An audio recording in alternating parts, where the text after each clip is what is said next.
पिता और पुत्र एवं पवित्र आत्मा नाम आमेन। प्रभुंकर शांति आपण मानक ठारे सर्वदा रहू। प्रिय बंधुगण, आज आम्भे माने साध्वी स्कोलास्तिका जी कि जड़े कुमारी तांको विषय शिक्षा करिबा। स्कोलास्तिका थिले नर्सियार साधु बेनेडिक्टों जाला भौणी। बाल्यकालरू ही से परमेश्वर को उद्देश्य उत्सर्गित होगाकू चाहिए। तांको निज भाई भली से मध्य पैतृक संपत्ति और उपाधि समस्त त्याग करी तांको अनुसरण करने सुबियाको को गमन करथिले। जेतेबेले से दक्षिण में अवस्थित मॉन्टे कासिनो को चलीगले एवं से तांको सेवा भगिनी सेठारे एक कन्वेंट स्थापन करथिले।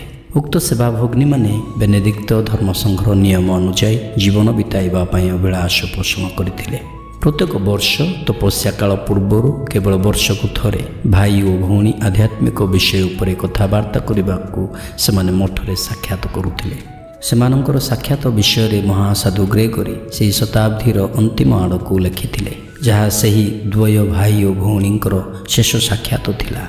तेणु से उल्लेख करती जेतेबेले साध्वी स्कोलास्तिका तांको मृत्यु विषय हृदबोध कले तांको सन्थ भाई सकाळ पर्यंत कथबार्ता जारी रखिबा से चाहिए। तेणु तांको निवेदन करथिले, किंतु बेनेडिक्ट तांको मठर नियम को भग्न करने को न चाहि और सेठारे रहिबार कौनसी आवश्यकता नाही बोली मन करी से राति सुधा निज मठ को फेरिबा को मनस्थ हेले। तेणु से रात्रि जापन पई राजी होई नथिले। एथिरे तांको भौणी ईश्वर को निजर इच्छा पूर्ण करने को विनय कले एवं तांकर प्रार्थना ग्रहण योग्य होइतिला। बेनेडिक्ट शुणिबाकु पाइले मेघहीन शांत आकाशरू वर्तमान एक भयंकर वज्रपात पवन झड़ तोफान सृष्टि होइतिला एवं वर्षा एपरी भावरे हेला जे से एहाकु ईश्वर द्वारा प्रदत्त चिन्ह बोली स्वीकार कले एवं रहिबाकु से बाध्य हेले। प्रेमर नियम न्याय एवं अनुशासन नियम उपरे विजयी होइतिबा विषय को साधु ग्रेगरी दर्शाती। तेणु दुई साधु और साध्वी आध्यात्मिक संस्कार रे राति अतिबाहित कले एवं प्रभात रे दुहे निज निज अनुष्ठान को फेरीगले। यार तृतीय दिन पर साध्वी स्कोलास्तिका तांको आत्मा को ईश्वर को निकट में समर्पण कले। से प्राय 62 वर्ष बयस मृत्युवरण करथिले।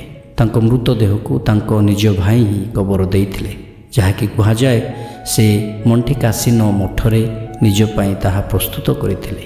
से स्थली रे ही ताहांको समाधिस्थ करथिले। भाग्यर विडंबना एही जे से निजे मध्य किछि सप्ताह परे अर्थात मार्च मास 21 तारिख रे मृत्युवरण करी निज भगिनी को अनुसरण करथिले और तांको निकट रे ही समाधिस्थ होइथिले।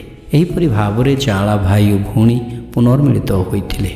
से महान धर्मसंघर दुईटी शाखा प्रतिष्ठा करथिले, जहाँकि 14 शताब्दी मध्य अविरत भाव में समृद्ध होइथिला एवं से महान धर्मसंघरू प्राय 5000 साधु साध्वी को मंडली लाभ करिछि।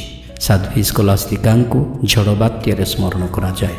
अनुचिंतन, जदि तुम एक वर्ष पाई परमेश्वर उपस्थिति बंचिबा चेष्टा करिवो, तुमर अज्ञात यार सर्वशेष सिद्धतार शीर्ष तुम निजको देखिबो।